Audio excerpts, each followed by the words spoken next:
En millionær lå af sin bror, som bare arvede en høne fra faren, men et år senere stod alle målløse i den travle byen Trondheim, Norge. Brødrene Larsen kunne ikke være mere forskellige. Erik, den ældste, var i en alder af 40 år selve billedet på forretningssucces. Hans imperium, Larsen-gruppen, omfattede alt fra luksushoteller til købecentre over hele Skandinavia.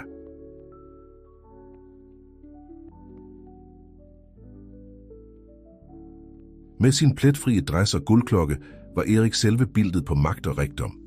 På den andre side var Magnus, den yngste på 35 år, en fri sjæl. Han jobbede som kunstlærer ved en lokal offentlig skole og boede i en beskeden lejlighed fuld af halvfærdige malerier og poesibøger.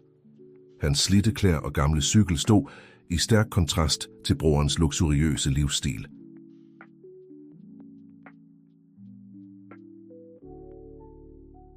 Til trods for forskellene delte begge brødrene en dyb respekt for sin far, Olav Larsen, en mand, som havde bygget sin formue fra bunden af med en lille dagligvarebutik, som voksede til at blive en nationalkæde.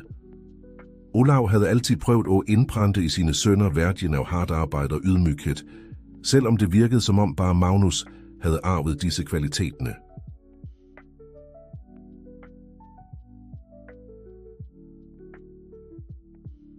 Den dagen Olav Larsen døde, var hele Trondheim i sorg. Begravelsen var en begivenhed, som trak hundredvis af mennesker, fra de mest beskedne ansatte i hans butikker til politikere og kendiser. Erik, med sin kone Ingrid ved sin side, hilste på de fremmødte med en politikers højtidelighed.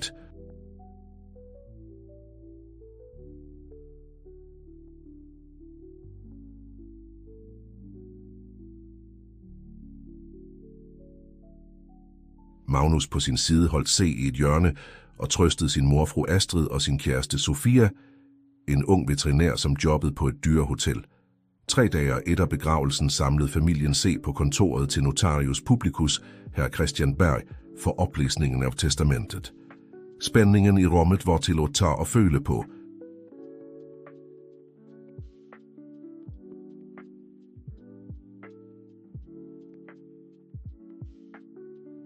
Erik sat oprejst med et selvsikkert smil, mens Magnus nervøst fiklede med en pensel, han altid bar i lommen. Mine herrer, begyndte notarius, jeg vil nå læse op Olav Larsens sidste vilje. Testamentet begyndte med de vanlige formaliteterne, men kom snart til den delen, alle ventede på, fordelingen af ejendelene.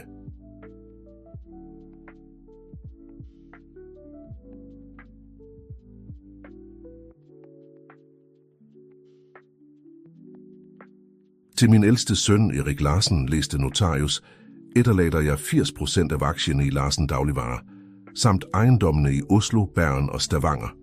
Erik kunne ikke holde tilbage et fornøjet smil. Hans imperium havde netop vokst endnu mere.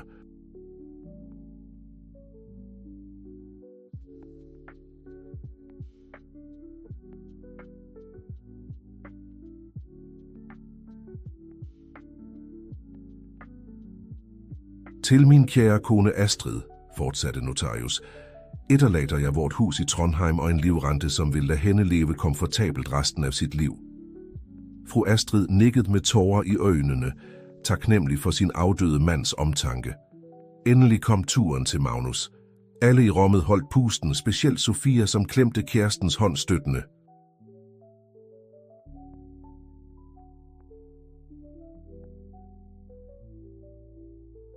Og til min yngste søn Magnus Larsen, læste notarius og tog en dramatisk pause, efterlader jeg høna Guldfjer. En dødelig stilhed fyldte rummet. Magnus blunkede flere gange, sikker på, at han måtte have hørt fejl. Undskyld, spurgte han og lænte sig fremover. Kan du gentage det? Notarius kræmtede.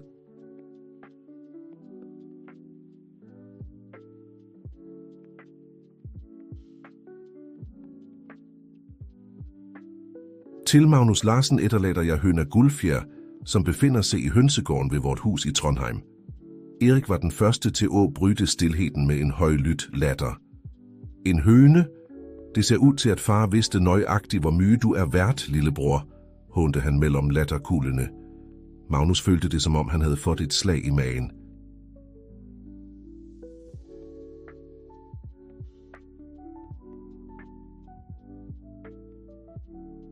Det var ikke det, at han havde forventet en formue, men en høne. Var det virkelig alt faren mente om ham? Notarius, som tydeligt følte sig ukomfortabel, fortsatte. Det er en tillægsnotis til Magnus. Han brættede ud en liten lap og læste. Søn, husk at nogle gange kommer de største formuerne i de mest uventede pakker. Jeg stoler på, at du vil se den sande værdien af denne gaven.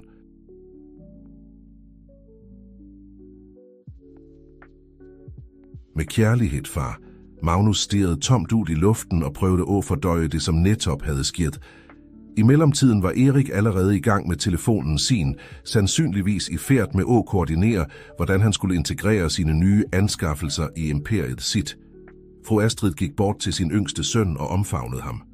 Din far havde altid sine grunder, gutten min.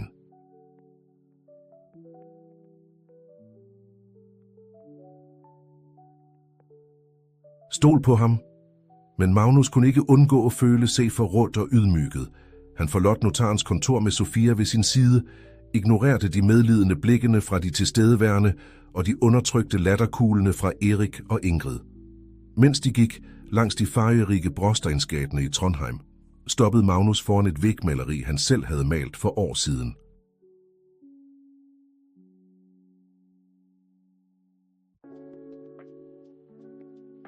Det viste en ung mand, som holdt et lille frø, omgivet af frugtbare og frodige åkre. Ved du, sagde han og vendte sig mod Sofia, da jeg malte dette, sagde far, at det mindede ham om, da han startede sin virksomhed. Han sagde, at al stor succes begynder med noget lite. Magnus så på vægmaleriet, deretter på Sofia, og til slut op mod den blå himlen over Trondheim. En beslutsomhed begyndte at vokse i ham. Du har ret, sagde han med en ny gnist i øjnene. Hvis far troede, jeg kunne gøre noget stort med en høne, så er det nøjagtigt det, jeg skal gøre. Og slik, med en blanding af smerte, forvirring og et snev af håb, drog Magnus til familiehjemmet for at hente sin uvanlige arv.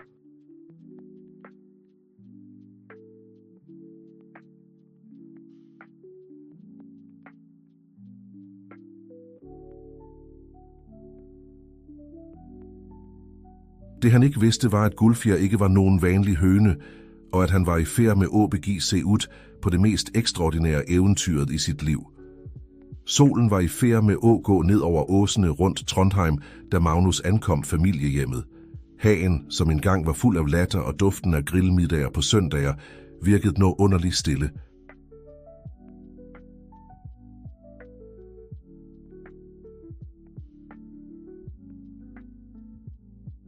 Han gik ret til den lille hønsegården bag huset, der en ensom høne med gyldne fjer hakket i bakken. Så du er Guldfjer, mumlede Magnus og nærmede sig forsigtigt. Høna løftede hovedet, de svarte skinnende øjnene festede på ham. Til hans overraskelse flygtede ikke Guldfjer. I stedet kom hun nærmere og begyndte at hakke forsigtigt på skoene hans. Magnus kunne ikke undgå at smile. Vel, i det mindste er du venlig. Mens han observerede Guldfjer, begyndte minderne at strømme på.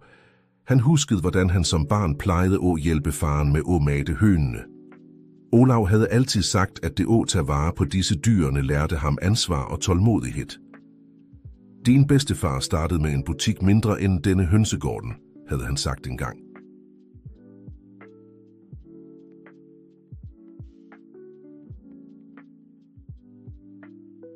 Det vigtige er ikke, hvor mye du begynder med, men hvad du gør med det, du har. Disse ordene genklang i Magnus' sind. Han så på Guldfjer, og for et øjeblik så han mere end bare en enkel høne. Han så en mulighed. Den kvelden i sin lille lejlighed kunne ikke Magnus sove. Hovedet hans boblede over af idéer. Hvad kunne han gøre med en høne?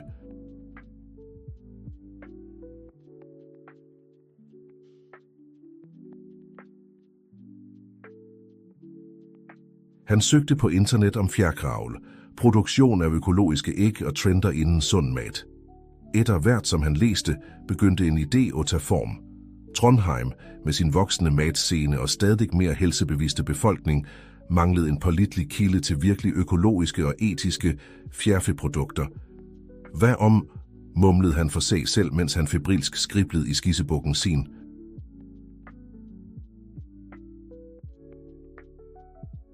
Næste morgen ankom Sofia lejligheden og fandt Magnus omgivet af papirer med mørke ringer under øjnene, men med et smil fra øre til øre.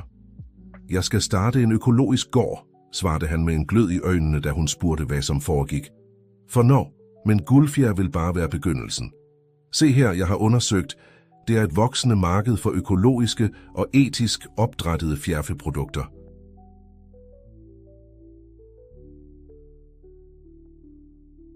Vi kan starte småt med Guldfjer som vores stjerne og vokse derfra. Han viste hende skitsene sine, en logo med en gylden høne, planer for et lille stykke land uden for byen, idéer for miljøvenlig emballage. Det er risikabelt, sagde Sofia endelig, men jeg tror, du har noget her. Hvordan har du tænkt at finansiere det? Magnus' smil falmede et øjeblik.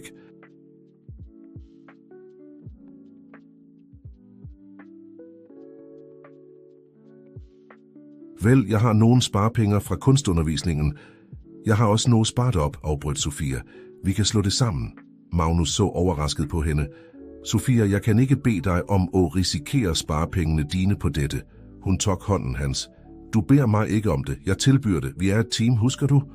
De næste dagene var en virvelvind af aktivitet.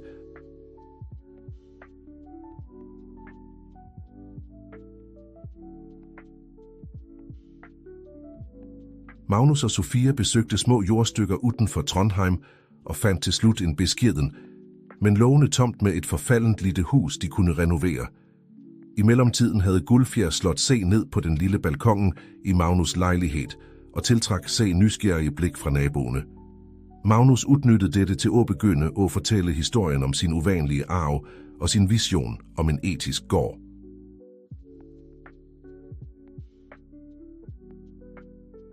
Til hans overraskelse var folk fascineret. En lokal journalist, intrigeret af historien, skrev en liten artikel om kunstneren og hans gyldne høne. Artiklen gik viralt på lokale sociale medier og trak endnu mere opmærksomhed til hans endnu ufødte projekt. Erik fik selvfølgelig høre om brorens planer.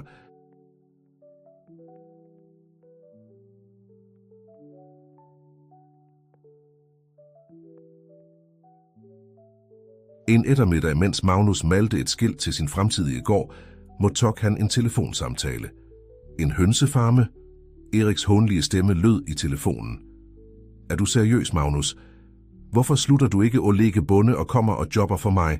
Jeg vil give dig en stilling i markedsføring, siden du liker at tegne så godt. Magnus trak pusten dybt og kontrollerede sindet sit. Tak, men nej tak.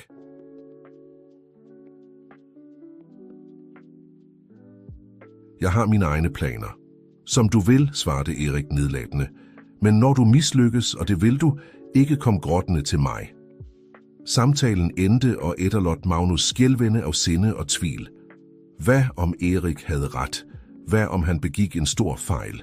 Den kvælden siddende på balkongen med Guldfjer ved sin side, så Magnus ud over lysene i Trondheim.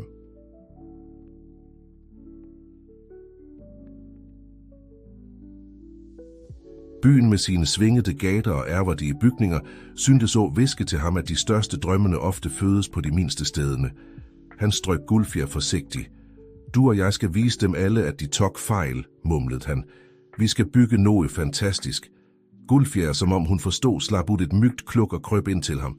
Næste morgen vågnede Magnus med en ny beslutsomhed.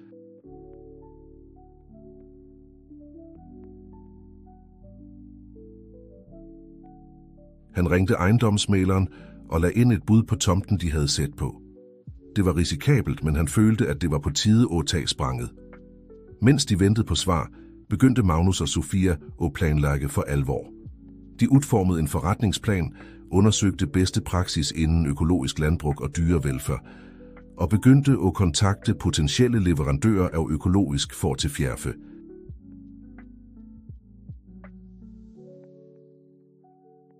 En uge senere fik de nyheden. Budet deres på tomten var accepteret. Med skælvende hænder, men hjerter fulde af håb, signerede de papirerne samme eftermiddag. Stående på sin nye tomt, så Magnus og Sofia ud over horisonten. Det lille huset trængte arbejde, tomten var forsømt, og alt virkede som en enorm udfordring. Men for dem var det begyndelsen på noget vakkert.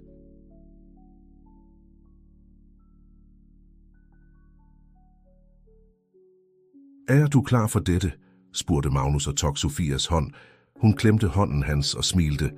Mere end klar. Lad os gøre dette. Og slik med en høne, en tomt og en drøm begyndte eventyret til Magnus og Sofia. Det de ikke vidste, var, at denne beskedne begyndelsen ville være det første skridtet mod en fremtid, som ville ændre ikke bare deres liv, men hele samfundet i Trondheim. De første månederne på den nye gården var en hvirvelvind af aktivitet og udfordringer. Magnus og Sofia jobbede fra solopgang til solnedgang med at renovere det gamle huset og forberede landet for sine fremtidige befjærede beboere. Gulfjer på sin side havde blivet den uofficielle tilsynsføreren for projektet og fulgte parret overalt, mens hun kaklede sin tilsyneladende godkending eller misnøje.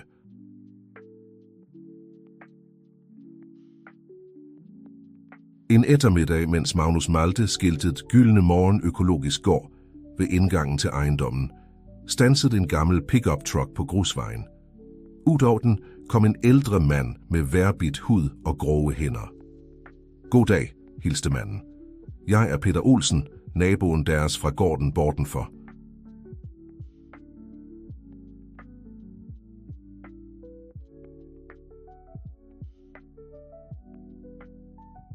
Jeg så, at der holdt på at pudse op her og ville stikke indenom for at hilse.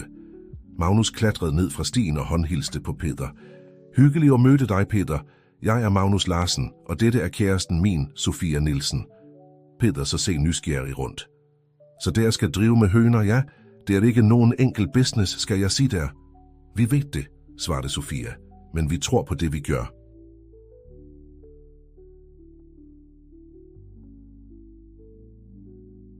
Vi ønsker at skabe en virkelig økologisk og etisk gård. Den gamle bonden så på dem med en blanding af skepsis og beundring. Vel, hvis der trænger hjælp eller råd, ikke nøl med at spørge. Jeg har drevet med dette i 40 år og har set lidt af hvert. Den kvelden, mens de spiste middag i sit nyrenoverede, beskidne køkken, diskuterede Magnus og Sofia mødet med Peter.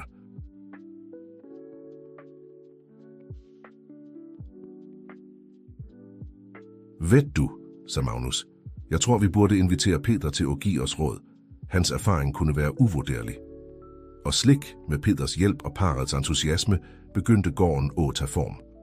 De byggede romslige og luftige hønsehus, designede roterende bejdeområder for at sikre, at hønene altid havde tilgang til friskt græs, og installerede til og med en liten dam, hvor fuglene kunne svømme og afkøle se. Ankomsten af de første 50 hønene var en dag for fejring. Magnus og Sofia tog imod dem med samme omsorg og opmærksomhed, som de havde givet Gulfjer, som syntes at have påtaget se-rollen som alfahøne i flokken. Men ikke alt var rosenrødt. Etter hvert som ukene gik, begyndte den økonomiske virkeligheden at presse på.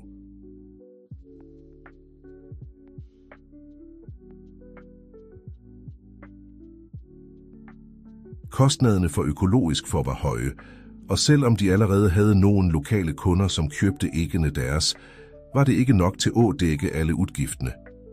En kveld, mens de gennemgik regnskabene sine, sukkede Sofia bekymret. Magnus, i dette tempoet vil vi gå tom for penge om 2 måneder. Magnus kørte hænderne gennem håret frustreret. Det må være en måde at få dette til at fungere på. Æggene vore er udmærkede. Vi trænger bare, at flere folk prøver dem. Det var da Gulfjer, som hakkede i nærheden af vinduet, slap ud et højt kagel. Magnus så på hende og fik en idé.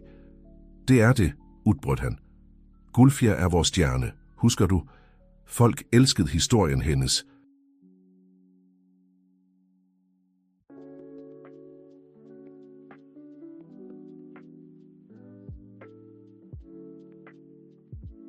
Hvad om vi bruger hende til at markedsføre gården? Næste dag tog Magnus frem sit gamle kamera og begyndte at lage korte videoer af Gulfjer og de andre hønene.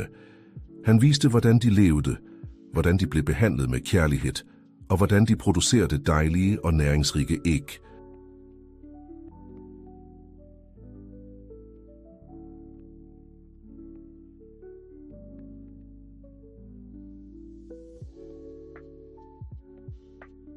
Sofia på sin side oprettede sociale mediekontoer for gården og begyndte at dele videoerne sammen med fakta om fordelene med økologiske produkter. Til deres overraskelse blev videoerne virale i lokalsamfundet. Folk var begejstrede for Guldfjer og hendes historie, og snart begyndte flere kunder at komme til gården for at købe æg og mødte de berømte hønene.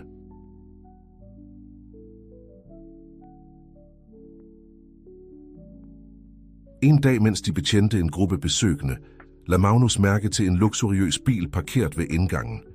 Til hans overraskelse var det Ingrid, Eriks kone, som steg ud af bilen. Vel, sagde Ingrid, og så se rundt med en blanding af nysgerrighed og foragt. Så dette er det, du har holdt på med, lille svoger, Magnus stivnede. Hvad gør du her, Ingrid? Hun smilte og tog frem telefonen sin.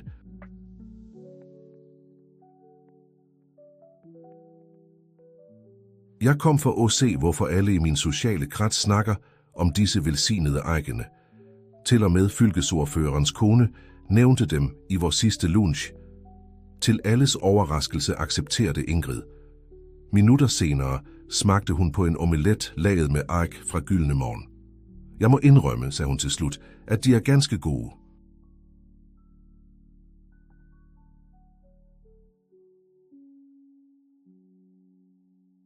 Anderledes end alt andet, jeg har smagt før. Før hun drog, lagde Ingrid ind en stor bestilling til sit næste sociale arrangement. Mens de så hende køre bort i bilen sin, så Magnus og Sofia forbløffet på hverandre. Blev den rigmands svigerinde netop vor kunde? Spurgte Sofia vantro. Magnus lå og omfavnede hende. Jeg tror det. Og noget siger mig, at dette bare er begyndelsen. Han havde ret.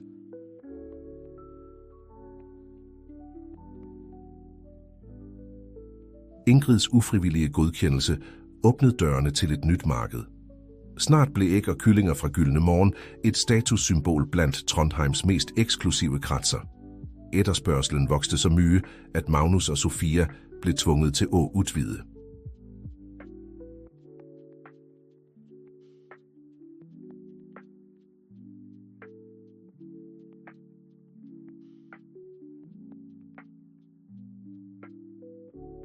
De ansatte lokale ungdommer for at hjælpe til på gården, købte tilstøtende land for at øge produktionen og begyndte til og med at tilbyde uddannelsesture for skoler og familier.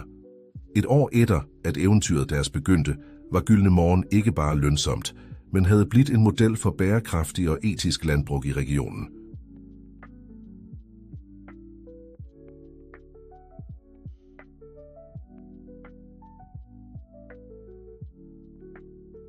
Magnus og Sofia blev inviteret til at holde foredrag ved universiteter og konferencer om økologisk landbrug. En eftermiddag, mens de så på solnedgangen fra verandaen på det nå fuldstændig renoverede huset, omfavnede Magnus Sofia.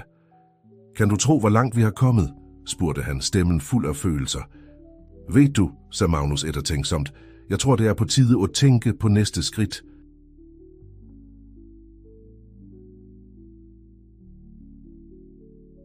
Vi har bevist, at vi kan gøre dette.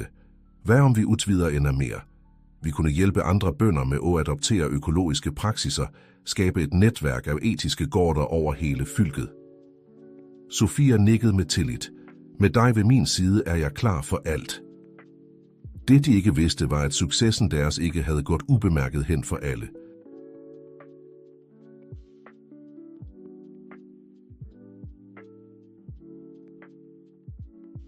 I sit luksuriøse kontor i centrum af Trondheim stirrede Erik Larsen med rynket pande på en rapport om sin yngre brors voksende landbrugsimperium. Hans engang uovervindelige selskab stod nå over for uventede udfordringer, og skyggen af Magnus' succes begyndte at kaste sig over hans egne præstationer. Erik knugede rapporten i hænderne. Nyt dit øjeblik i solen, lillebror, mumlede han for sig selv. For dette er ikke over endnu. Imens på den fredelige Gyldne Morgengården forberedte Magnus og Sofia sig på at lege sig, uvidende om de mørke skyene, som samlede sig i horisonten. Drømmen deres blomstrede, men snart ville de møde udfordringer, som ville sætte ikke bare virksomheden deres på prøve, men også forholdet og værdierne deres.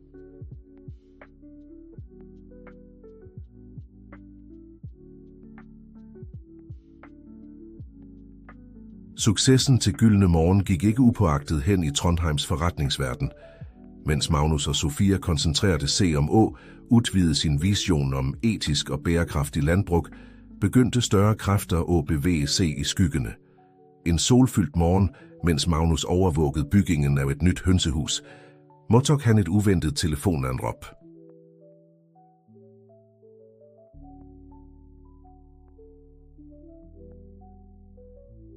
Det var Christian Berg, notarius publicus, som havde læst farens testamente. Herr Larsen, sagde Berg med anspændt stemme, jeg trænger, at du kommer til kontoret mit så snart som muligt. Det har opstået komplikationer med din fars arv. Magnus' hjerte sank. Komplikationer? Hvad slags komplikationer? Jeg foretrækker at diskutere det personligt, svarede notarius.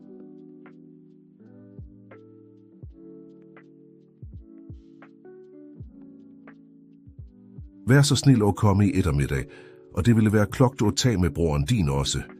Den ettermiddagen fandt Magnus sig selv siddende ukomfortabelt ved siden af Erik i notarius kontor. Spændingen mellem brødrene var håndgribelig, Berg så alvorligt på dem begge.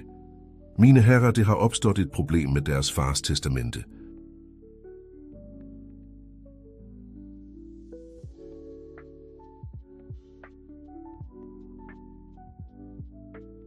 Det ser ud til, at det er en klausul, vi overså i den oprindelige oplæsningen. Han tog frem et dokument og begyndte at læse. I tilfælde en af mine sønner viser exceptionel og uventet forretningsmæssig vækst inden 2 år efter min død, skal det foretages en ny vurdering af fordelingen af familiens ejendeler. Erik lænede sig fremover, øjnene skinnende af interesse.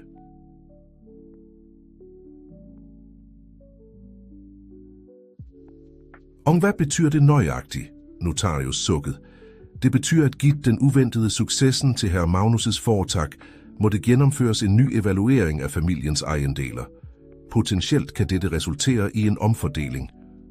Magnus følte, at gulvet forsvandt under fødderne hans. Men hvordan er dette muligt? Det har gået mere end 2 år siden fars død. Det er komplikationen, forklarede Berg.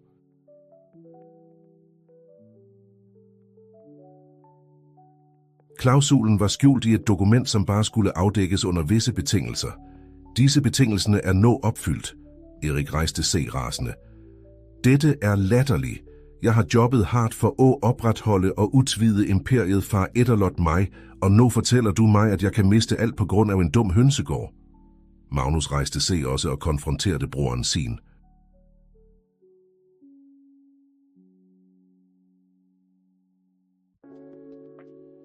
Den dumme hønsegården er en legitim og vellykket virksomhed. Det er ikke min fejl, at far forudså dette. Brødrene stirrede sin på hverandre, år med bitterhed og konkurrence boblede op til overfladen. Notarius greb ind i et forsøg på at roe gemyttene. Mine herrer, vær så snil. Ingenting er bestemt endnu. Det vil blive gennemført en uafhængig vurdering af begge virksomhederne.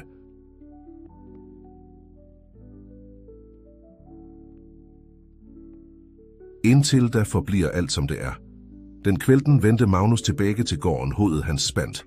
Da han fortalte Sofia om nyhederne, omfavnede hun ham tæt. Det spiller ingen rolle, hvad som sker, sagde hun. Vi har bygget noget vakkert her. Ingen kan tage det fra os. Men nyhederne om den mulige omfordeling af varven spredte sig raskt.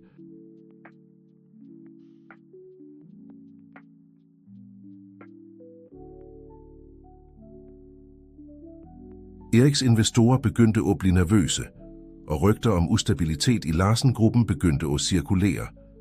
Erik, desperat efter at beholde kontrollen, begyndte at tage drastiske tiltag. Han sagde op ansatte, kuttede budgetter og søgte måder at sabotere brorens virksomhed på. En morgen kom Magnus til gården og fandt flere helseinspektører, som gennemførte en overraskelsesrevision.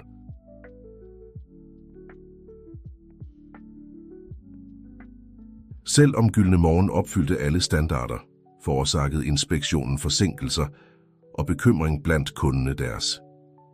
Dette må være Eriks værk, knurrede Magnus frustreret. Han havde ret. Et af hvert som datoen for evalueringen nærmede sig, øgte presset på begge brødrene. Magnus og Sofia jobbede dag og nat for at sikre, at hvert aspekt af Gyldne Morgen var i perfekt stand. Men stresset begyndte at tage sin told. Magnus blev irritabel og fjern, besat af forretningens succes. Sofia på sin side følte sig stadig mere tilsidesat, som om drømmen, de havde bygget sammen, var i færd med at blive et mareridt. En kvælt, efter en lang diskussion om forretningsstrategier, eksploderede Sofia. Nok er nok, Magnus. Du har glemt, hvorfor vi startede alt dette.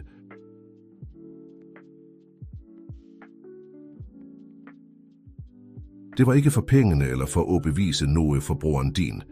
Det var fordi vi troede på noget. Fordi vi ønskede at gøre en forskel. Magnus så overrasket på hende, chokket over udbruddet hendes. Sofia, alt jeg gør er for at beskytte det, vi har bygget.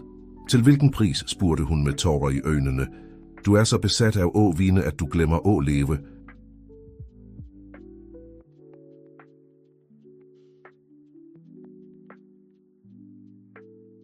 Vi tilbringer næsten ikke tid sammen længere. Du snakker knapt med de ansatte vore. Og til og med Guldfjer undgår dig disse dagene. Sofias ord traf Magnus som en bøtte kaldt vand. Han så se rundt på køkkenet og lagde for første gang på uger mærke til rodet, som havde samlet sig. De visne planterne i vinduet, tegningerne af deres fremtidige projekter krøllede og glemt i et hjørne.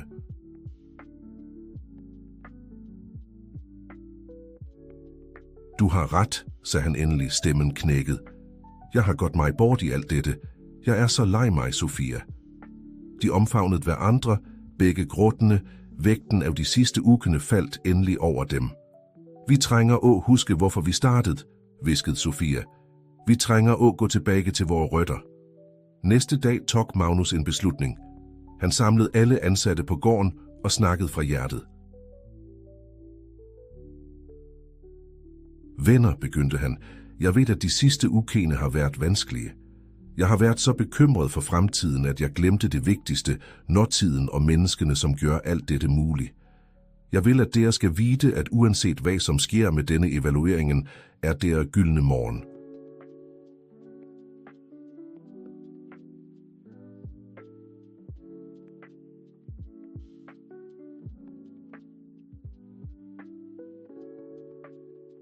Deres dedikation, deres lidenskab, deres kærlighed for det, vi gør her, det er det, som virkelig betyder noget.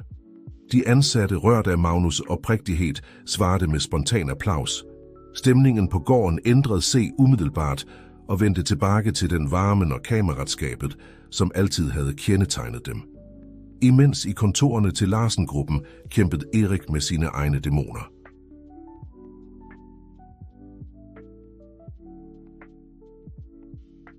Presset for at opretholde imperiet sit havde ført ham til at tage tvivlsomme beslutninger. Han havde kuttet ansattes goder, ignoreret etiske standarder i jagt på større fortjeneste og til og med vurderet ulovlige praksiser for at sabotere broren sin. En eftermiddag, mens han gennemgik de sidste økonomiske rapporterne, kom hans assistent Liv ind på kontoret med et bekymret udtryk.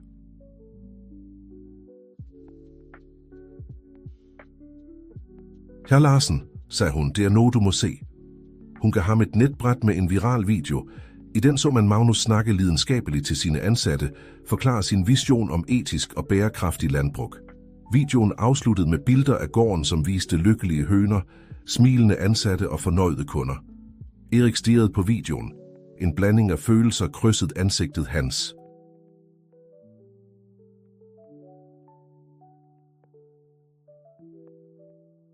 For et øjeblik så han sin far i Magnus. Den samme lidenskaben, den samme dedikation til noget større end sig selv. Herr Larsen, spurgte Liv, og mærkede se chefens langvarige stilhed. Erik rejste sig bråt. Canceller alle mine aftaler for resten af dagen. Jeg trænger ådre ud. Uden at sige mere tog han jakken sin og forlod kontoret og etterlot en forvirret Liv.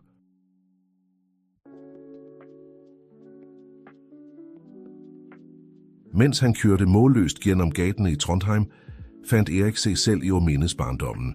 Han huskede, hvordan han og Magnus plejede at ligge sammen i bakgården til familiehjemmet, hvordan de drømte om at jobbe sammen i farens virksomhed en dag. Når havde de blivet så fjerne? Når havde konkurrence og ambition erstattet broderlig kærlighed?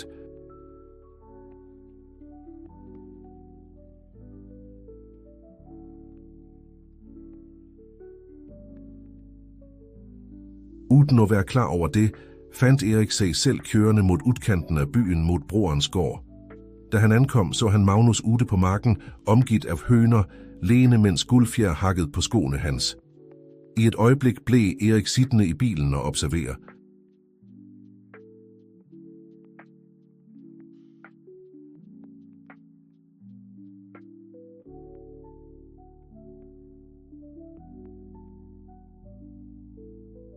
Han så glæden i brorens ansigt, freden han udstrålte, og for første gang på år følte han et stik af misundelse, som ikke havde noget at gøre med penge eller succes. Endelig, efter at have samlet mod, steg Erik ud af bilen. Magnus så ham og stivnede synligt. Hvad gør du her? Spurgte Magnus, stemmen hans blandede overraskelse og mistillid. Erik trak pusten dybt. Jeg kom for at snakke.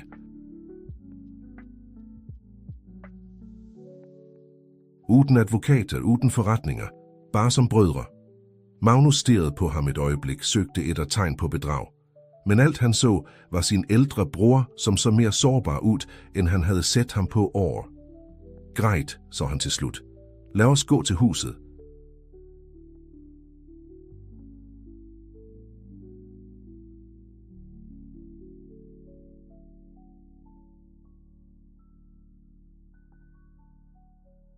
Sofia har netop lavet limonade.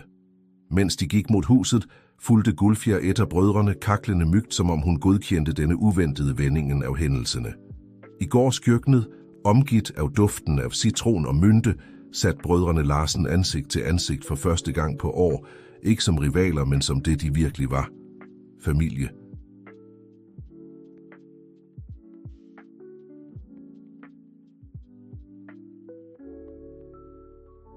Magnus, begyndte Erik stemmen overraskende myg. Jeg har været en idiot. Magnus næsten satte limonaden i halsen. Af alle ting, han forventede at høre fra broren sin, var ikke dette i nærheden af listen. Erik fortsatte. Jeg har brugt så mye tid på at prøve at bevise, at jeg er bedre end dig, at jeg mistede synet af det, som virkelig betyder noget.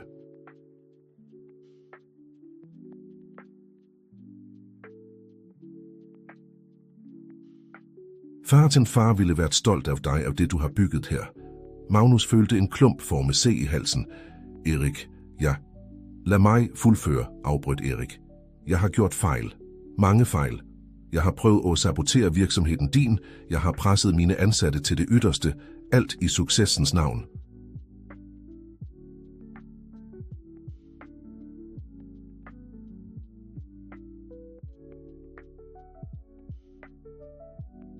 Men når jeg ser, hvad du har opnået her, indser jeg, at jeg har jagtet på fejl ting hele tiden. Han så på broren sin, et trist smil på ansigtet. Det jeg prøver at sige, Magnus, er, at du har opnået det far altid ønsket for os.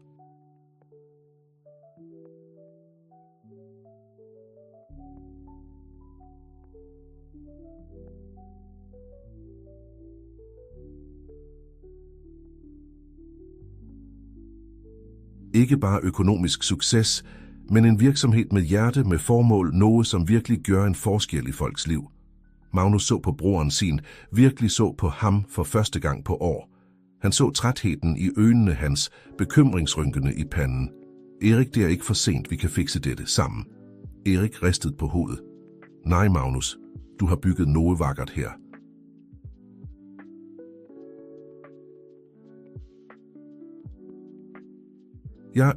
Jeg trænger at finde min egen vej. Jeg trænger at huske, hvorfor jeg startede i udgangspunktet. Hvad med evalueringen? Spurgte Sofia.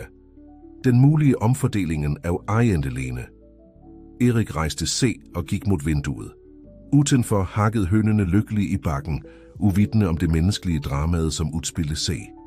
Jeg kommer til at trække tilbage mit krav, sagde han til slut. Gyldne morgen er din, Magnus. Du har fortjent den retfærdig. Og når det gælder Larsen-gruppen, jeg tror det er på tide, at jeg gør nogle vigtige ændringer. Magnus sluttede se til broren ved vinduet. Er du sikker på dette? Erik nikkede. Jeg har aldrig været sikrere på noget i hele mit liv. Det er på tide, at brødrene Larsen slutter at konkurrere og begynder at samarbejde. Hvad siger du, lillebror?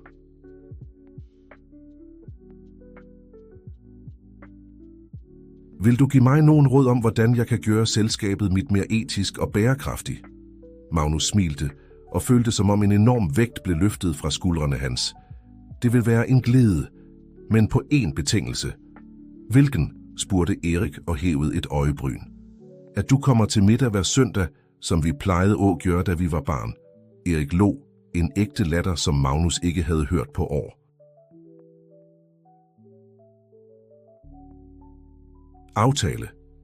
Mens brødrene forsejlede sin nye aftale med en klem, observerede Sofia dem med glædestårer i øjnene.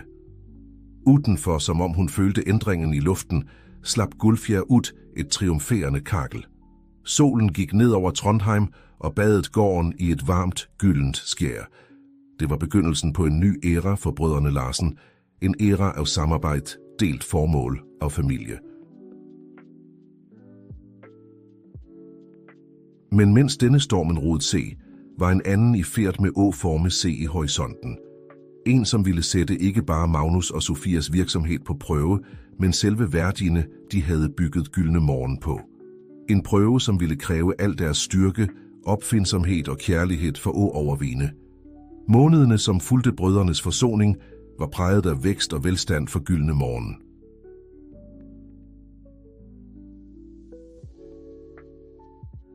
Med Eriks støtte og forretningsforbindelser kunne Magnus og Sofia udvide sin vision om etisk og bærekraftig landbrug ud over Trondheim. Snart blev Gyldne Morgen et anerkendt mærke på nationalt niveau. Produkterne deres blev ikke bare solgt i gourmetbutikker og luksusrestauranter, men nåede også skoler og sygehus som en del af sunde ernæringsprogrammer.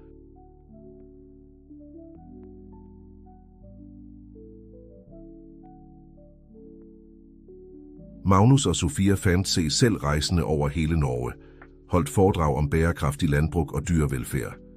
Historien deres om en drøm født af en eneste høne inspirerede bønder og grønnere over hele landet. Men med successen kom nye udfordringer. Efterspørgselen efter produktene deres voksede raskere, end de kunne producere. Investorer ringte dagligt og tilbød millioner for en andel i selskabet. Store landbrugsselskaber, som følte truslen, begyndte at lægge pres på lovgivere for at indføre strengere reguleringer for økologiske gårde. En eftermiddag, mens Magnus og Sofia diskuterede disse problemer på kontoret sit, fik de et uventet besøg. Det var Peder Olsen, deres gamle nabo og mentor. Unger, sagde den gamle manden, ansigtet hans alvorligt. Vi har problemer.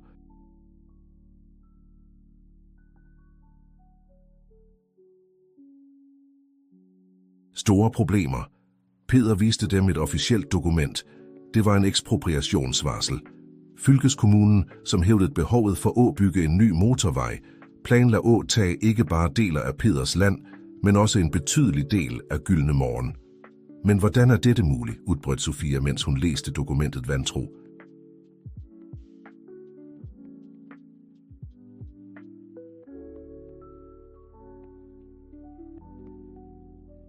Dette ville ødelægge store deler af gården vor. Magnus kørte hænderne gennem håret frustreret. Det må være en måde at stoppe dette på. Peder ristede på hovedet. Jeg har snakket med andre bønder i området. Det ser ud til, at nogen med mye indflydelse står bag dette.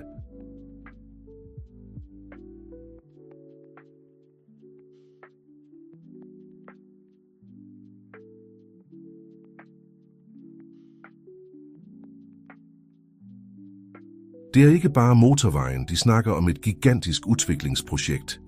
De næste dage var en virvelvind af møder med advokater, offentlige tjenestemænd og andre berørte bønder. Jo mere de undersøgte, jo mørkere blev billedet.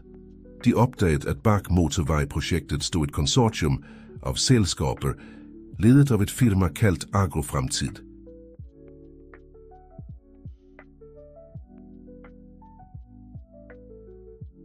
Dette selskabet, kendt for sine intensive og lidt etiske landbrugspraksiser, så ud til at bruge motorvejprojektet som en undskyldning for at skaffe sig frugtbart land til en lav pris. Erik, som brugte sine kontakter i forretningsverdenen, klarte at få mere information. Det er værre end vi troede, fortalte han dem en kveld samlet i gårdskøkkenet.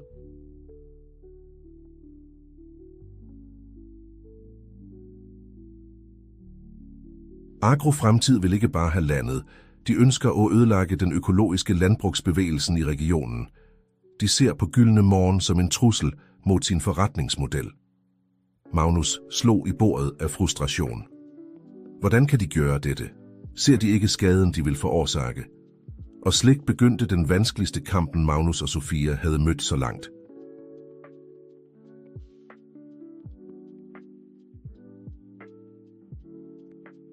De organiserede fredelige protester, kørte kampagner i sociale medier og søgte støtte fra offentlige personer, som sympatiserede med sagen deres. Kampen tiltrak national opmærksomhed.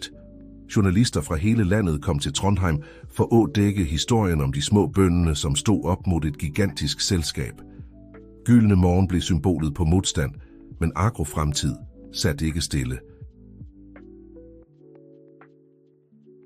De startede en sværtekampagne, anklagede Magnus og Sofia for at være elitistiske byfolk, som ikke forstod landbrugets virkelige behov. De ansatte eksperter for at stille spørgsmål ved den økonomiske levedygtigheden til økologisk landbrug i stor skala. Presset begyndte at tage sin told. Nogle af deres største kunder, nervøse for kontroversen, begyndte at cancellere ordre.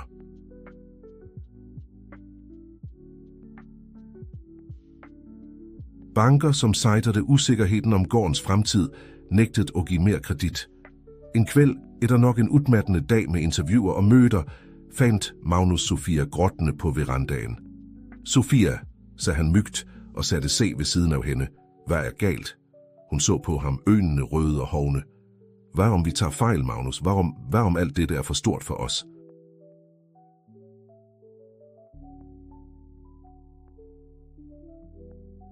Kanskje vi burde acceptere tilbuddet fra Agrofremtid og sælge.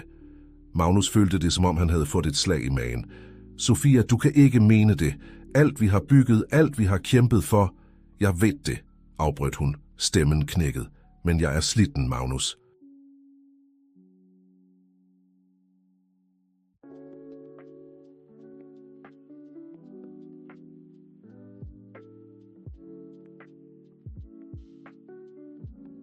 Sliten av at kæmpe, sliten av truslene, sliten av at se alt vi har jobbet forfalde fra hverandre.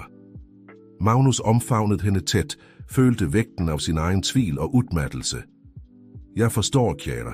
Jeg er også sliten, men vi kan ikke give op nu. Dette handler ikke bare om os. I det øjeblikket hørte de et mygt kakkel.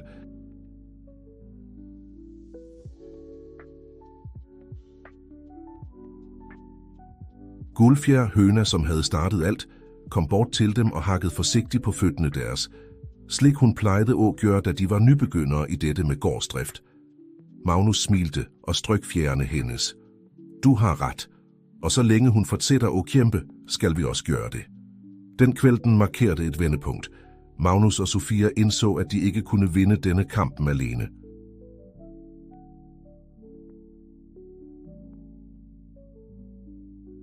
De måtte minde alle på, hvorfor Gyldne Morgen var vigtig, ikke bare for dem, men for hele samfundet.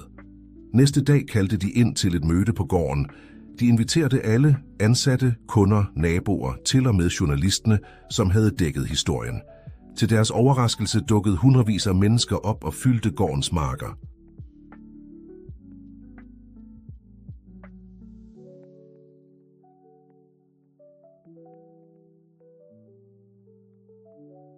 Magnus klatrede op på en improviseret platform med Sofia ved sin side og Gulfjer, overraskende nok i armene.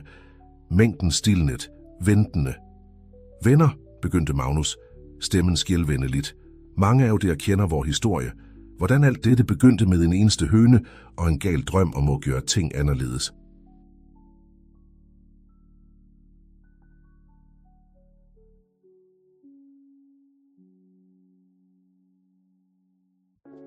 Men det der kanskje ikke ved, er at hver og en af jer er en del af den historien.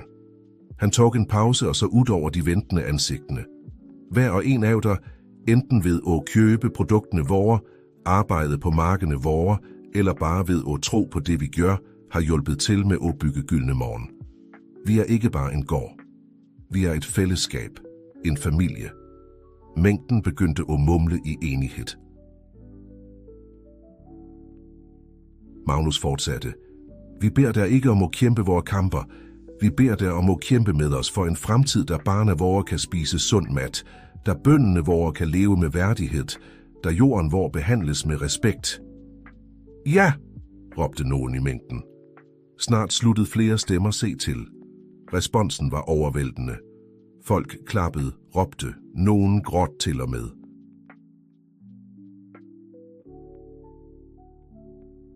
I det øjeblikket vidste Magnus og Sofia, at de ikke stod alene. De påfølgende dage så en dramatisk ændring i kampen. Lokalsamfundet mobiliserede som aldrig før. Lokale bønder organiserede bondens marked for at vise betydningen af bæredygtig landbrug. Kokker i regionen lavede specialmenuer, som fremhævede produkter fra Gyldne Morgen og andre økologiske gårder.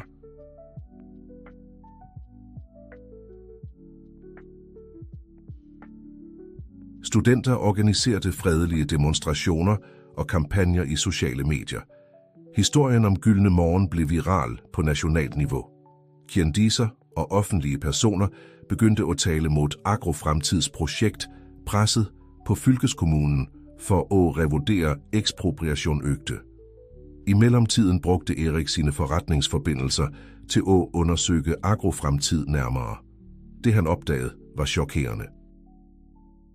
Selskabet havde været involveret i sager om vandforurensning og ødelæggelse af økosystemer i andre fylker. Med denne informationen kunne Magnus og Sofia anlægge et søgsmål mod ekspropriationsprojektet. Den juridiske kampen var lang og udmattende, men efter måneder med kamp kom endelig nyheden, alle havde ventet på. Motorvejprojektet ville blive omdirigeret og undgå landbrugsområdene i regionen. Agrofremtid, som mødte offentlig og juridisk granskning, trak sig fra projektet. Sejren blev fejret over hele regionen. Gyldne Morgen havde blivet et symbol på modstand og håb, som viste, at et samlet lokalsamfund kunne stå op mod selv de mægtigste selskaberne.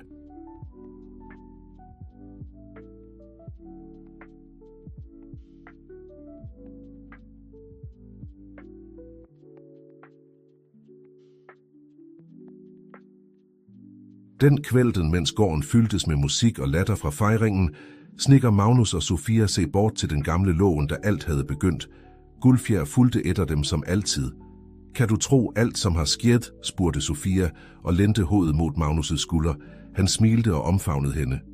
Nogle gange føles det fortsat som en drøm, men så ser jeg mig rundt og indser, at det er virkelig.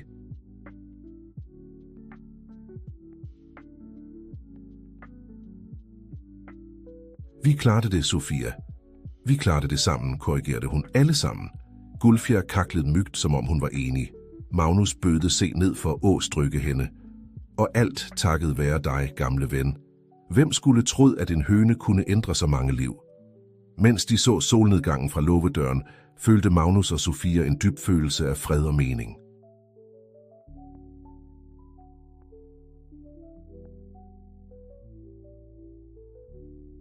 De havde mødt utænkelige udfordringer og kommet ud stærkere. Gyldne Morgen var ikke bare en virksomhed, det var en bevægelse, en familie, et fyrtårn af håb for en mere bæredygtig og etisk fremtid. Men selv i dette øjeblikket af triumf vidste de ikke, at skæbnen havde en sidste overraskelse i vente for dem.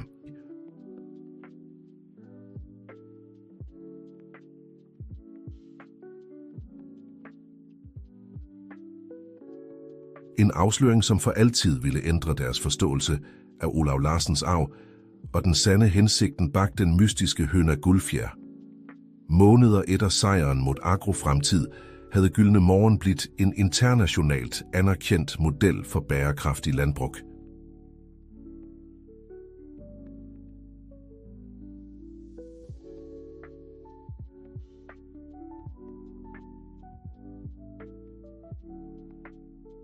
Magnus og Sofia var blevet inviteret til at holde foredrag på konferencer over hele verden, da de delte sin historie og sin vision om en mere etisk landbrugsfremtid.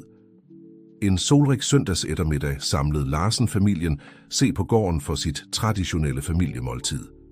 Erik og hans kone Ingrid, som nu var en entusiastisk forkæmper for økologisk landbrug, ankom med barna sine.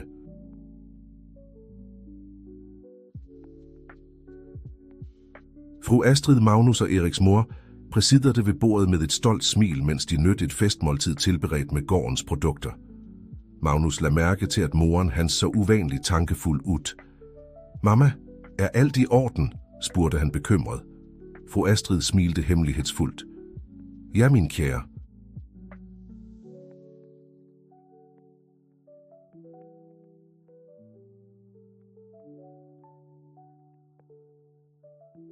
Faktisk er alt bedre end nogen gang, og jeg tror, det er på tide, at der får vide hele sandheden. Bordet blev stille, alle øjne festet på fru Astrid. "Hvad mener du, mamma?" spurgte Erik nysgerrig. Fru Astrid rejste sig og hentede en gammel trækasse, hun havde taget med sig. Hun åbnede den og tog ud en gulnet konvolut. Deres far, begyndte hun, var en mand, som altid så mod fremtiden.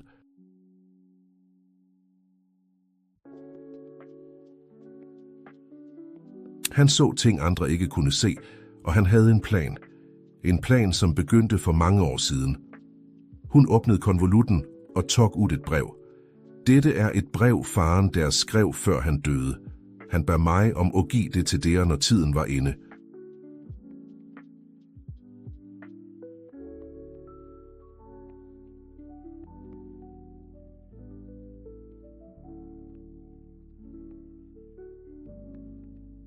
"Jeg tror, den tiden er nå." Hun begyndte at læse.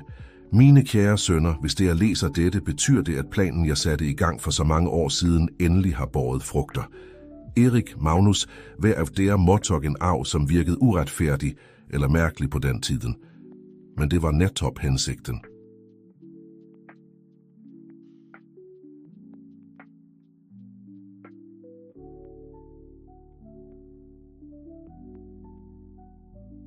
Erik, jeg efterlod dig mesteparten af selskabet, fordi jeg vidste, du havde ambitionen og evnen til at holde det flyttende. Men jeg vidste også, at du trængte at lære en lekse om tingenes sande værdi. Magnus, til dig efterlod jeg Guldfjer, vor mest dyrebare høne. Hun var ikke en vanlig høne.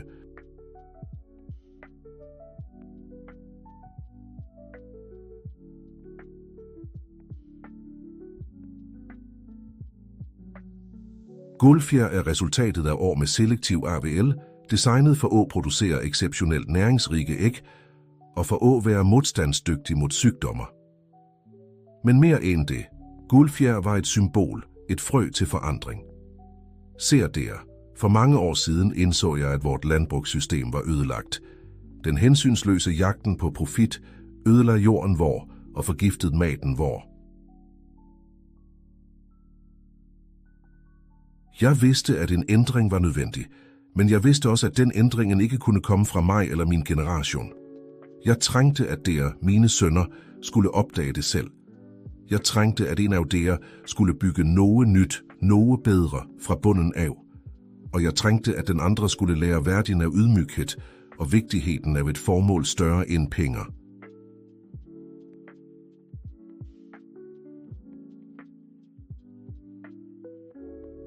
Den skjulte klausulen i mit testamente, den som næsten satte der op mod hverandre, var faktisk en test. Jeg ønskede at se, om dere kunne overvinde deres forskeller og jobbe sammen for et større gode. Guldfjer var ikke bare en høne. Hun var katalysatoren for en ændring, jeg vidste var nødvendig. Og dere, mine elskede sønner, har overgået mine vildeste forventninger.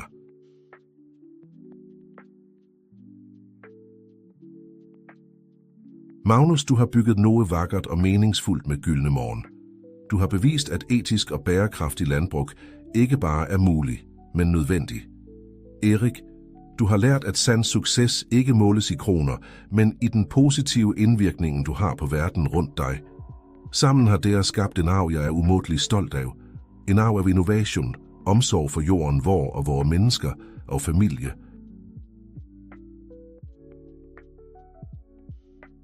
Nu beder jeg dere om en sidste ting. Fortsæt denne arven. Udvid deres vision. Brug de kombinerede ressourcerne fra vores selskaber til at drive frem virkelig ændring i måden, vi producerer og forbruger mat på. Gør Larsen-gruppen og Gyldne Morgen til et fyrtårn af håb for en mere bærekraftig fremtid. Med evig kærlighed, deres far Olav Larsen. Stilheden, som fulgte, var øredøvende.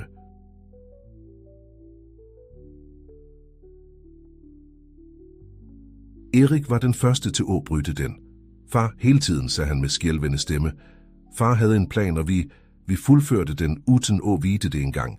Magnus nikkede, fortsat i færd med at fordøje afsløringen. Guldfjer var ikke bare en høne, hun var begyndelsen på alt dette. Fru Astrid smilte, øjnene skinnende af stolthed og nostalgi.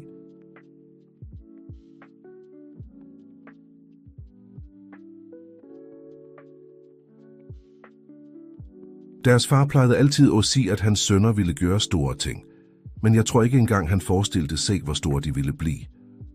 Familien tilbragte resten af kvælden med at mindes Olav, dele historier og legender om tårne. Etter hvert som solen gik ned og farvede himlen gylden, gik Magnus og Erik ud på verandaen.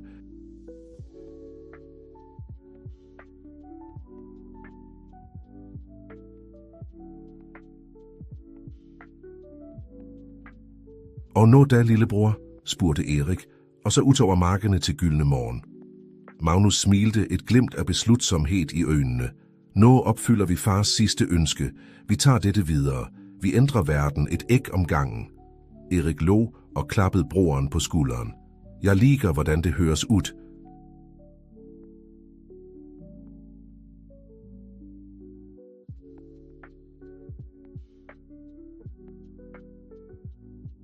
Larsen-gruppen og Gyldne Morgen, som jobber sammen for at revolutionere landbruget i Norge og utover.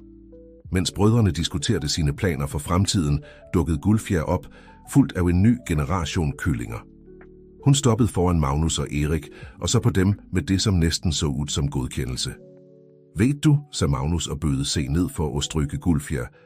Jeg tror, hun vidste det hele tiden.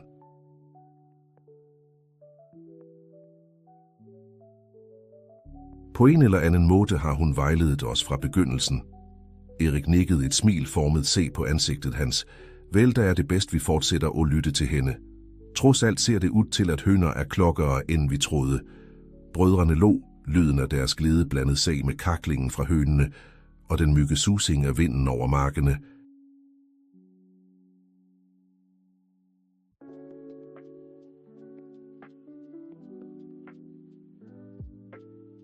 Det var lyden af en ny begyndelse, af en arv, som bare så vidt havde begyndt at udfolde sig.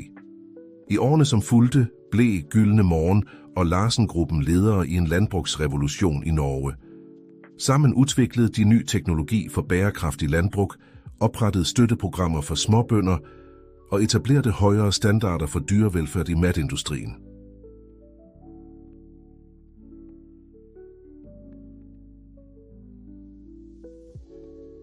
Magnus og Sofia fik 2 barn, Olav og Guld, opkaldt efter bedstefaren, de aldrig mødte, og Høna, som forandrede livene deres. Erik og Ingrid, inspireret af successen til Gyldne Morgen, omformede en betydelig del af Larsen-gruppens landområder til naturreservater og centre for landbrugsforskning. Historien om brødrene Larsen og Olav Larsens mystiske arv blev en legende i Trondheim og utover. Skoler og universiteter brugte den som casestudie i forretningsetik og bærekraft. Guldfjer levede et langt og lykkeligt liv og blev Gyldne Morgens uofficielle maskot. Da hun til slut døde i en alder, som var høj for en høne, blev hun gravlagt med ære i et specielt hjørne af gården.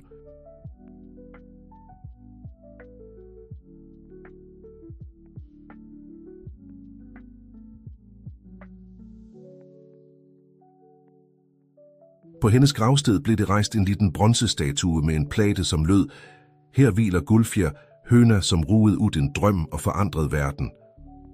År senere, på Gyldne Morgens 20-års jubilæum, organiserede Magnus og Erik en stor fejring på gården. Bønder, forskere, politikere og vanlige borgere fra hele Norge samlede sig for at markere ikke bare successen til en bedrift, men fødslen af en bevægelse.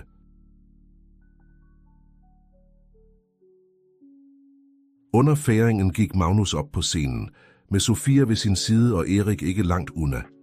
Han så ud over mængden, så de smilende ansigtene, de grønne og frodige markene, som strak, se så langt øjet kunne se, og følte en bølge af følelser. For 20 år siden begyndte han, stemmen fuld af følelse, arvede jeg en høne. På den tiden troede jeg, det var en grusom spøg fra skæbnen.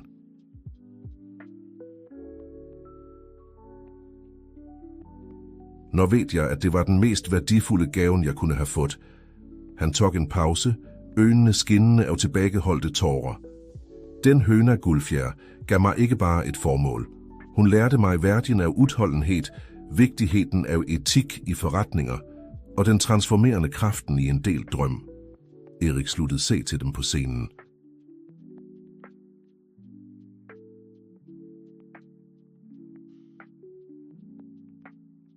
I lang tid troede jeg, at succes betød at have det største forretningsimperiet, den fyldigste bankkontoen. Min bror og en høne lærte mig, at jeg tog fejl. Sand succes er at efterlade verden lidt bedre, end du fandt den. Magnus nikkede, smilende til broren sin. I dag, mens vi fejrer disse 20 årene, fejrer vi ikke bare gyldne morgen.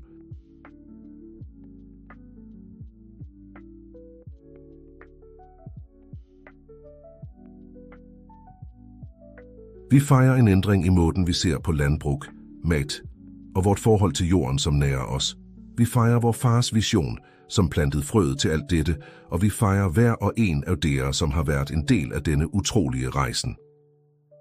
Så i dag, fortsatte Magnus, mens vi mindes vor fortid, ser vi os mod fremtiden.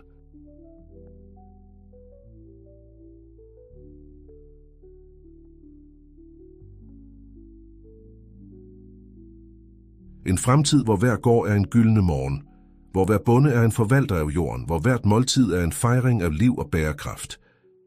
Erik løftede et glas. For de næste 20 årene og de 20 efter det. For en fremtid, hvor Guldfjers visdom vejleder hver beslutning, vi tager.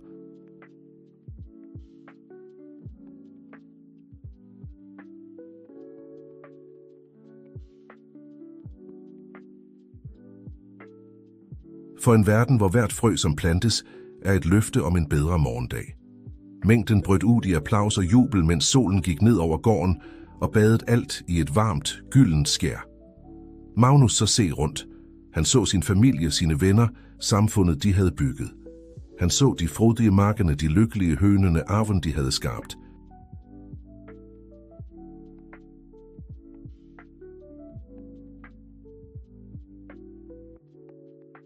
Og i det øjeblikket følte han nærværet af sin far, af Guldfjer, af alle, som havde været en del af denne utrolige rejsen. Han følte en dyb følelse af taknemmelighed og mening. For til syvende og sidst handlede historien om Gyldne Morgen ikke bare om en gård, eller en familie, eller til og med en ekstraordinær høne.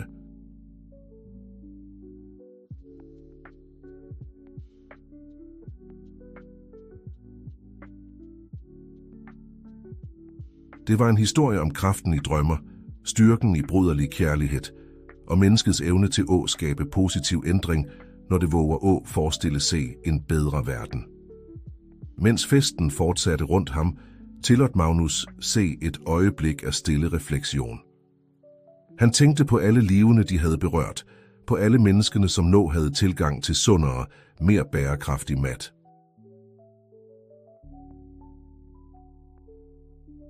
Han tænkte på bønderne, som havde fundet ny værdighed i sit arbejde, på økosystemerne, som var i færd med at komme se takket være med etiske praksiser, og han vidste med en urokkelig sikkerhed, at dette bare var begyndelsen. At arven efter Guldfjer, efter hans far, efter hans familie, ville fortsætte at vokse og sprede sig som røttene til et mægtigt træ og nære og støtte generationer fremover.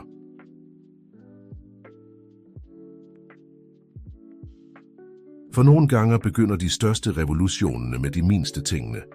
Nogle gange er alt, som trængs for at forandre verden, en idé, en mulighed og modet til at tage det første skridtet.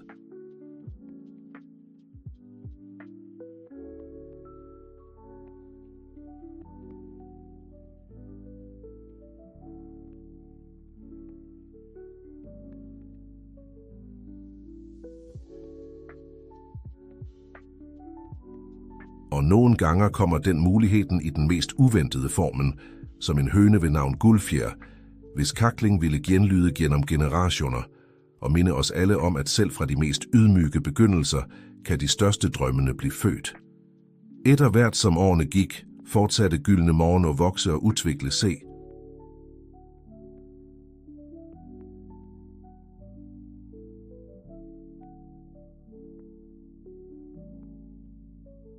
Magnus og Sofia når godt ind i 50'erne, så med stolthed på, hvordan deres barn Olav og Guld begyndte at tage en aktiv rolle i familievirksomheden. Olav, med sin fars kreativitet og morens praktiske sans, ledet an i udviklingen af nye, innovative landbrugsteknologier.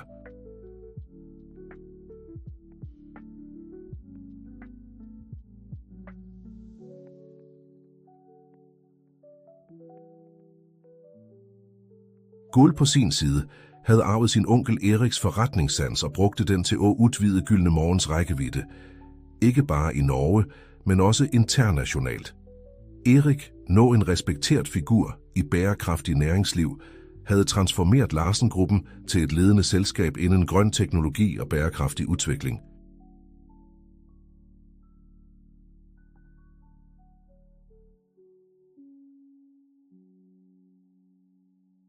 Sammen havde brødrene skabt et netværk af etiske gårder og bedrifter, som strak se over hele Skandinavia. Men successen bragte også nye udfordringer. Klimaændringer begyndte at påvirke jordbruget på måder, ingen havde forudset. Ekstreme vejrforhold, nye plantesygdommer og skiftende årstider testede Gyldne Morgens tilpasningsevne til det yderste.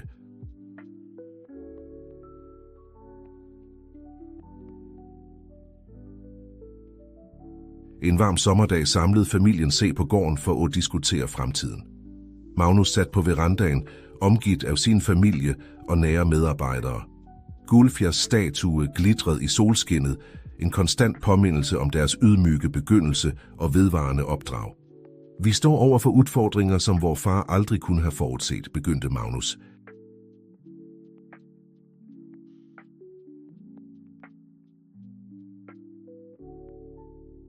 Klimaændringerne truer ikke bare vores virksomhed, men hele måden, vi producerer mad på globalt. Erik nikkede alvorligt.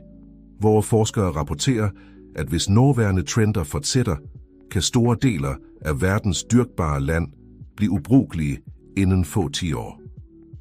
Olav lænte sig fremover, øjnene glødende af den samme lidenskaben, som hans far havde vist for så mange år siden.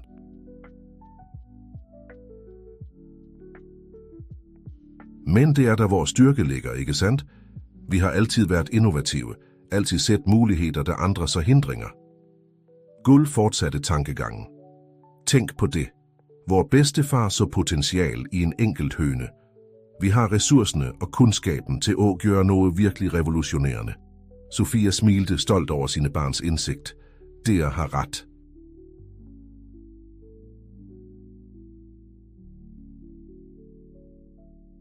Men hvad foreslår DR konkret? I timerne, som fulgte, udfoldede en livlig diskussion se. Idéer flød frit fra vertikale urbane gårder, som kunne maksimere matproduktion i byer, til avancerede hydroponiske systemer, som kunne dyrke mat med minimal vandbrug.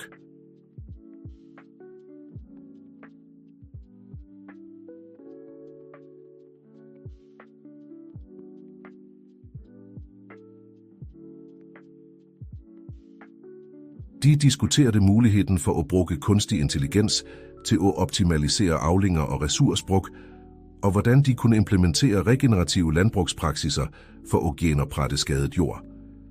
Men det var Ingrid, Eriks kone, som kom med forslaget, som virkelig fangede alles opmærksomhed.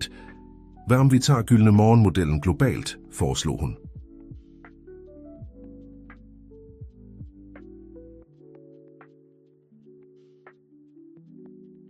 Ikke bare ved at eksportere vores produkter, men ved at eksportere vores kundskab og vores værdier. Vi kunne etablere partnerskab med bønder i udviklingsland, dele vores teknologi og ekspertise og hjælpe dem med at bygge sine egne bærekraftige gårder. Rummet blev stille et øjeblik, mens alle vurderede implikationerne af dette forslag.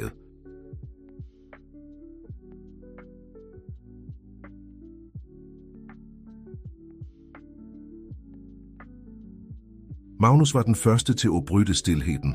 Et bredt smil spredte sig over ansigtet hans. Ingrid, du er et geni. Dette er nøjagtigt den typen tænkning, vi trænger. Vi startede med at ændre, hvordan en liten gård i Trondheim opererede. Når har vi muligheden til at påvirke global matproduktion? Erik nikkede entusiastisk. Tænk på det.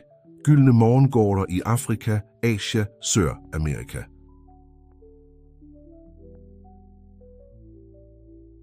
Vi kunne skabe et verdensomspændende netværk af bærekraftige etiske gårder. Olav og Guld udvekslede begejstrede blik. Vi kunne bruge blockchain-teknologi for at sikre transparens i forsyningskæden, foreslog Olav. Og udvikle en app, som lader forbrugere spore nøjagtigt, hvor maten deres kommer fra og hvordan den blev produceret, lagde Guld til.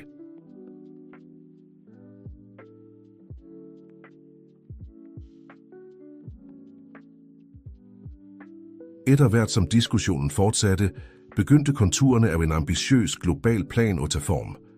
Det ville være en enorm udfordring, men familien Larsen havde aldrig vækket under udfordringer før.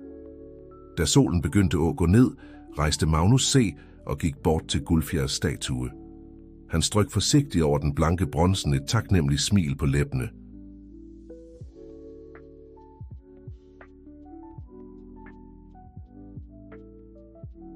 Vel, gamle ven, mumlede han lavt. Det ser ud til, at du fortsat inspirerer os til at drømme stort. Sofia kom bort og tog hånden hans. Hvad tænker du, kære? Magnus så ud over gården, over markene, som nå strakte sig, så langt øjet kunne se, over de moderne, bærekraftige bygningerne, som husede deres operationer, og til slut tilbage på sin familie, som fortsat diskuterede ivrigt på verandaen.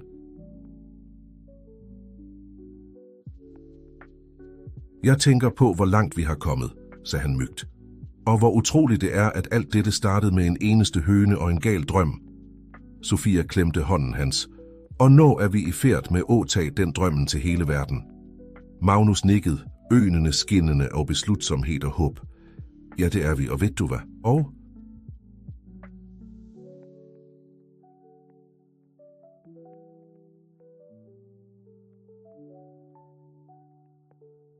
Jeg tror, dette bare er begyndelsen. Mens de gik tilbage til familien, vidste Magnus, at de stod foran deres største udfordring hittil, men han var ikke red. For han vidste, at så længe de holdt fast ved værdierne, som havde bragt dem hit, hardt arbejde, innovation, respekt for naturen og omsorg for hverandre, var det ingenting, de ikke kunne opnå.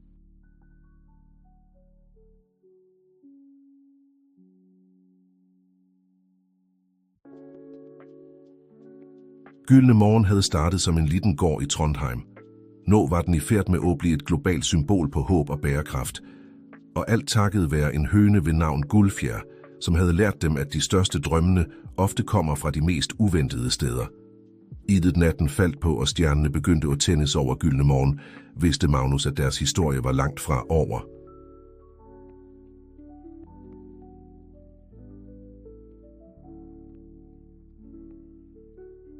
Faktisk var det som om et helt nyt kapitel var i færd med at begynde.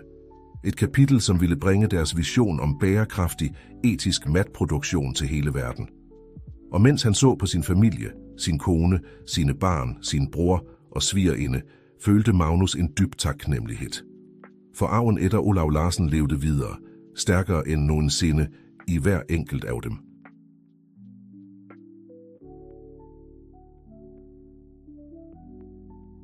Med fornyet energi og beslutsomhed vidste Magnus, at morgendagen bragte nye udfordringer, nye muligheder og nye eventyr. Men uanset hvad fremtiden måtte bringe, ville Gyldne Morgen møde den med samme mod, innovation og kærlighed, som havde bragt dem hit.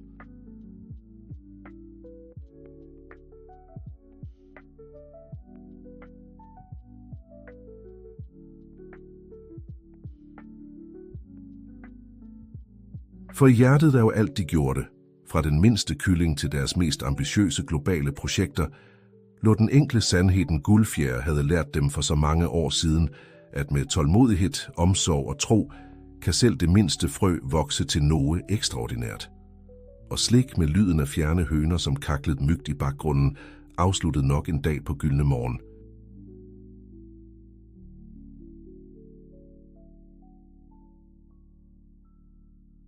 Men for Magnus Larsen og hans familie var dette bare begyndelsen på deres næste store eventyr. Et eventyr, som ville bringe håb, bærekraft og positiv forandring til gårder og matbord over hele verden.